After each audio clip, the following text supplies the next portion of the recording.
आचार्य चाणक्य ने बहुत अच्छी बात कही है कि अगर आप प्रयास करने के बाद भी असफल होते हैं तो आप उनसे बेहतर हैं जिन्हें सफलता बिना प्रयास के मिल जाए। नमस्कार, अपनी कहानी स्ट्रगल टू सक्सेस में आपका स्वागत है। आज हमारे साथ मिसेस प्रेमा मिश्रा मुंबई से हैं। प्रेमा जी नमस्कार। नमस्कार राजेश। आप थोड़ा अपनी जीवन यात्रा के बारे में बताएं। धन्यवाद अपने प्रोग्राम अपनी कहानी में आमंत्रित करने के लिए। मेरा प्रोफेशनल करियर करीब 28 साल का रहा, और बहुत ही रोमांचक, बहुत ही इंटरेस्टिंग रहा।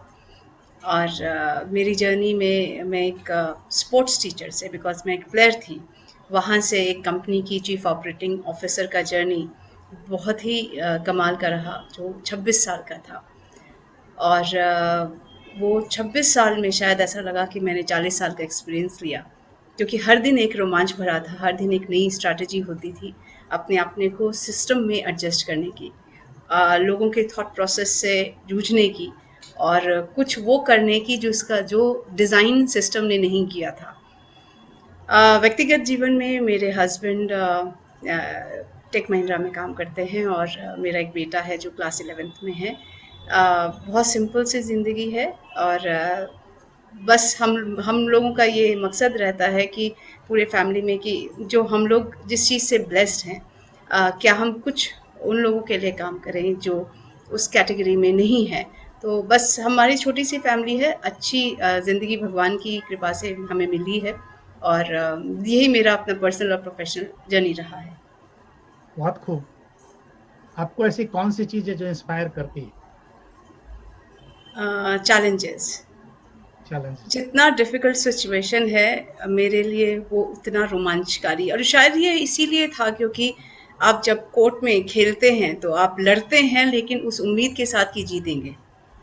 तो वो जो फाइट इन पॉजिटिविटी, और दूसरा एक बहुत कमाल की बात है कि जब आप खेलते हैं तो आप डिफीट को भी बहुत ग्रेसफुली लेते हैं।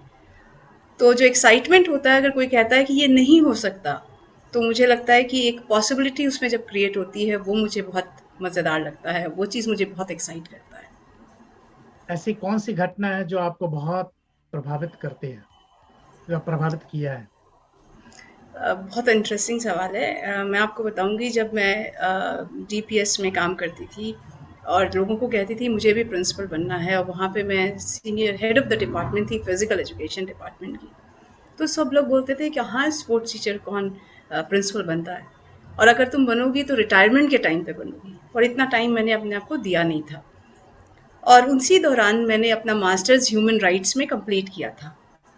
फिर हमने सोचा कि नहीं, ठीक है, अब प्रिंसिपल तो बाद में बनेंगे, पहले कुछ ऐसा स्कूल में ही करते हैं। तो एक पैरेलल स्कूल शुरुआत की प्रिंसिपल मैम के सहयोग से। हर डीपीएस करता था, क्योंकि डीपीएस का फिलॉसफी था कि सर्विस बिफोर सेल्फ। इतनी अच्छी बिल्डिंग है, शाम को कोई और स्कूल चलाते हैं अंडर प्रिविलेज के लिए। तो हमने मैम को कहा कि मैम, हमको ये करना है। ये मेरे एक स्ट्रैटेजी में था कि अगर मैं एडमिनिस्ट्रेटिव एक्सपीरियंस कैसे लूँगी। तो उन्होंने कहा बहुत डिफ़िकल्ट है। मैंने कहा नहीं, ये करेंगे, और हुआ भी अच्छा काम। और उस दिनों में जब हम लोग पेरेंट्स टीचर्स मीट करते थे उन बच्चों के पेरेंट्स के साथ, तो वहाँ पे ठेके वाले के बच्चे भी आते थे, रिक्शा पुलर के भी बच्चे आते थे। अब कमाल की बात ये थी कि मैं तो उस स्कूल को चला रही थी अपनी स्ट्रैटेजी के लिए, मुझे प्रिंसिपल बनना था और एडमिनिस्ट्रेटिव एक्सपीरियंस चाहिए था।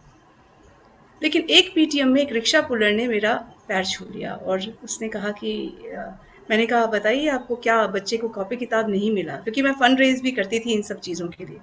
ही से हाथ जोड़ के उसने कहा, मेम साहब, अब तो मेरा बच्चा भी इंजीनियर बनेगा। तब मुझे लगा कि जो काम मैं कर रही हूँ ये बहुत के सपनों से जुड़ा हुआ है, और एजुकेशन फील्ड में जो वो वैल्यूज़ है, शायद मैंने इस गहराई को तब समझा नहीं था, and it has changed me completely as a person. तब से शायद मेरा पर्सपेक्टिव चेंज हो गया। तो ये एक बड़ा बहुत सारे इंसिडेंट्स हैं, लेकिन ये इंसिडेंट कि आप किसी को उम्मीद दे दें कि you will take care of their child education, और आप उसके बच्चे को पढ़ा देंगे, और उसकी उसकी गरीबी, उसके जनरेशन बदल जाएगा। ये बहुत प्रभाव किया इसने मेरी ज़िंदगी में। इसलिए तो चाणक्य ने, महर्षि चाणक्य ने कहा था कि प्रलय और निर्माण दोनों शिक्षक के गोद में खेलते हैं। यस।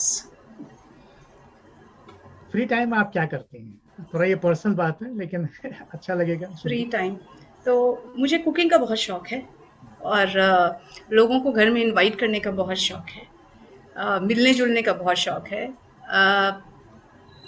किताब पढ़ने का शौक है, लेकिन अगर पसंद की किताब हो तो related to my work. Fiction नहीं पढ़ सकती मैं। और और मैं ऑटोबायोग्राफी काफ़ी पढ़ती हूँ लोगों की, तो वो उसका शौक रहा हमेशा। लेकिन क्या इतना वक्त नहीं मिलता, और थोड़ी फिटनेस फ्रीक भी हूँ, तो योगा करना और अपने ऊपर, तो आई थिंक इससे ज़्यादा मुझे कभी टाइम मिला ही नहीं। और कोई भी ऐसा पैशन मैंने गिटार सीखना भी शुरू किया था, लेकिन वो चला नहीं। तो मुझे लगा जो चीज़ नहीं है फिर उसको एग्जिस्ट ही नहीं करते हैं। हाँ, फ्री टाइम में हम ट्रैक और साइकिलिंग के लिए भी हम टाइम निकाल लेते हैं हम लोग, तो वो एक रहता है। अब तो आप मैनेजिंग डायरेक्टर भी हैं, सीईओज भी तक भी आपने काम किया है। तो अब आने वाले समय में आप अपने आप को कहाँ देखती हैं? अब आने वाले दिनों में मैं हमारी संस्था और मैं, अगर मुझे लगता है कि अगला 10 साल, मैं देखती हूँ कि मैं समाज के, मुझे नहीं पता कहाँ कहाँ, लेकिन ऐसे हर उन बच्चों तक पहुँचना चाहती हूँ, स्पेशली बिहार में, क्योंकि वहीं से जर्नी शुरू किया, जो पढ़ना चाहता है, और अगर वो मुझसे जुड़ गया, तो मैं उसको लास्ट स्टेप तक लेके जाऊंगी, चाहे उसका स्कॉलरशिप हो, चाहे उसका कॉलेज हो, चाहे उसको गाइडेंस हो। यही मेरी उम्मीद है। व्यक्तिगत रूप से मुझे लगता है कहीं करीब 20,000 बच्चे कम से कम मैं जुड़ना चाहूँगी, 20,000 बच्चों के साथ। और अगर लोग अच्छे जुड़े तो ये 20 लाख भी बच्चे हो सकते हैं। तो ये 5 साल का है, और 10 साल तक मुझे लगता है कि जिस जोश से मैं काम हमारी पूरा टीम करता है, ये हम लोग कर पाएंगे। और ये ऐसे ही मैं देखती हूँ। बहुत बहुत शुभकामनाएं पहले से ही कि आप उस टारगेट को अचीव करें। जैसा कि इसका थीम है अपनी कहानी, तो मैं थोड़ा सा जरा बहुत थोड़ा और पर्सनल प्रश्न पूछना चाहता हूँ कि आपके जीवन का ऐसा घटना जो आपके लिए बहुत स्ट्रेसफुल रहा, ऐसा कोई? स्ट्रेसफुल तो मैं आपको बोलूँगी आज भी है। जीवन है तो स्ट्रेस रहेगा, चाहे वो व्यक्तिगत जीवन में हो या प्रोफेशनल जीवन में हो। लेकिन उसको आप किस तरीके से देखते हैं, और मैं आपको एग्जांपल अभी का ही बताती हूँ। जो काम हमने शुरू किया डिजिटल प्लेटफॉर्म पे, और बिहार के करीब 5 जिलों में हमारा स्कूल चलता है, और वो स्कूल मचान में चलता है। मैं किसी को नहीं जानती, लेकिन सुबह जब मैं भगवान से प्रेयर करती हूँ, तो मैं बस यही विनती करती हूँ कि मुझे अच्छे लोगों से जोड़ देना। तो स्ट्रगल, अगर मैं आज काम नहीं करूँ तो कुछ नहीं दिखेगा। स्ट्रगल बहुत रहा, बहुत ज़्यादा रहा। और हर एक चीज़ स्टीरियोटाइप जो है हमारे समाज में, मैं हर चीज़ को तोड़ने और डिफरेंट तरीके से काम करने, चाहे वो मेरा प्रोफेशनल रहा हो या मेरा पर्सनल व्यक्तिगत जीवन में रहा हो। मैं चाहती हूँ आज के माँ-बाप जितने भी हैं, वो अपने बच्चों को ज़रूर तैयारी कराएँ कि अगर आपका बच्चे का आईआईटी में हो जाता है, बहुत बढ़िया है। नहीं होगा तो कैसी लाइफ़ चलनी चाहिए।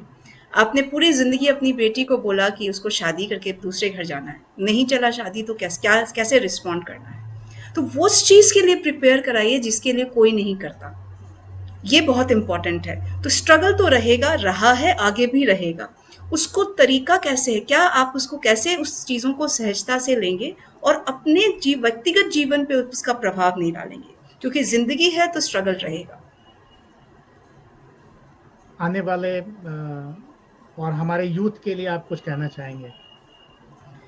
मैं सिर्फ ये कहूँगी कि कोई भी काम किसी को भी जो करना है, अपना ड्रीम इतना बड़ा करो, इतना बड़ा अपना विज़न करो, छोटे में मत सेटल होना। भगवान से माँगना है तो चीज़ें मत माँगो, उनको बोलो कि भई मुझे आप ऐसी ज़िंदगी दें, जो मैं किसी के काम आ सकूँ। तो जब किसी के आप काम आएँगे तो भगवान आपको सफल ज़रूर बनाएँगे। अगर आप बोलिएगा कि मुझे डॉक्टर, इंजीनियर बनना है, तो बस वही बना के छोड़ देंगे, तो वो मत माँगिए। हर अगर इंसान अगर किसी और का साथ हाथ पकड़ ले, तो ये पूरी ज़िंदगी, ये पूरी दुनिया बहुत खूबसूरत हो जाएगी।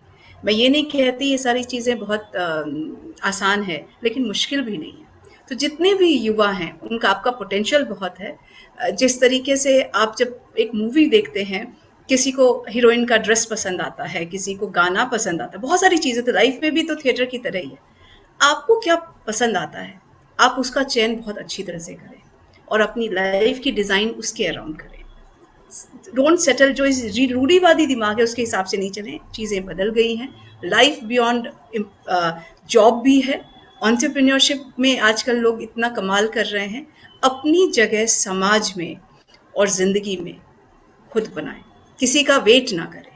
मेरा सिर्फ यही है सभी युवाओं से, किसी के ऊपर नहीं, अपनी जगह अपना ऐसे अपना रुतबा बनाएं कि लोग आपके पास आए कि आपने किया कैसे। तो बस मेरा यही मैसेज रहेगा। बिल्कुल सही कहा आपने। और अब जब मेरी आपसे पर्सनली कुछ बात हो रही थी तो आपने कहा था कि आपके पास जो नहीं है वो देना शुरू करें, वो that will come back to you. हाँ, हाँ, क्योंकि ऐसा होता है एग्ज़ैक्टली। तो जब आप जॉब में होते हैं, आप देखिएगा कि बहुत सारे लोग जब डिप्रेशन में होते हैं, उनको समझ में नहीं आता। और ऐसा फ़ेज़ हमारा भी एक आया था कि जब मुझे जॉब शिफ्ट करना था, और एक स्पोर्ट्स टीचर को एडमिनिस्ट्रेशन में कौन देगा? और वो वक़्त मुझे भी किसी ने कहा कि प्रेमा, जो नहीं है वो देना शुरू करो। तो जॉब बहुत इम्पोर्टेंट था उस टाइम मेरे लाइफ़ में, और हमने लोगों को खाना खिलाना शुरू किया, क्योंकि मेरी रोज़ी-रोटी थी वो। तो मैंने खाना, क्योंकि मेरे खाने के लाले पड़ जाते अगर मेरी नौकरी चली जाती। तो मैं उस चीज़ को भुला के वो काम करने लगी। और आई रिमेम्बर मेरा बेटा हमेशा बोलता था कि आप तो कहते हो कि आपके पास पैसा नहीं है, फिर आप खाना क्यों दे रहे हो किसी को? तो मैं उसको क्या बोलती? लेकिन ये चीज़ दिमाग में रहेगी, अगर आप डिप्रेशन में हैं या फिर अगर आपको बहुत ही सैड फील हो रहा है, आप लोगों की प्रॉब्लम सॉल्व करने लगो। तब आप देखो कि आपके पास प्रॉब्लम कम है। बिल्कुल। और जब आप दूसरे का प्रॉब्लम सॉल्व करेंगे तो आपको अपने ऊपर विश्वास भी होगा और बिल्कुल, आपको खुद अच्छा लगेगा और आप उस सिचुएशन से बाहर निकलेंगे। और बिल्कुल, प्रकृति का नियम ही है कि आप जो देंगे आपको मल्टीपल मिलेगा, बिल्कुल, चाहे बिल्कुल, जो भी दें। चाहे बिल्कुल। अच्छा चीज़ देंगे अच्छा मिलेगा, चाहे बुरा चीज़ दें बुरा मिलेगा। बहुत-बहुत धन्यवाद प्रेमा जी। और आप सबका जी, भी बहुत-बहुत धन्यवाद कि आप हमारे साथ हैं। सब्सक्राइब करें, लाइक्स करें और कमेंट्स भी करें। धन्यवाद धन्यवाद। चलिए अपना ध्यान रखिए, स्वस्थ रहिए, खुश रहिए। नमस्कार।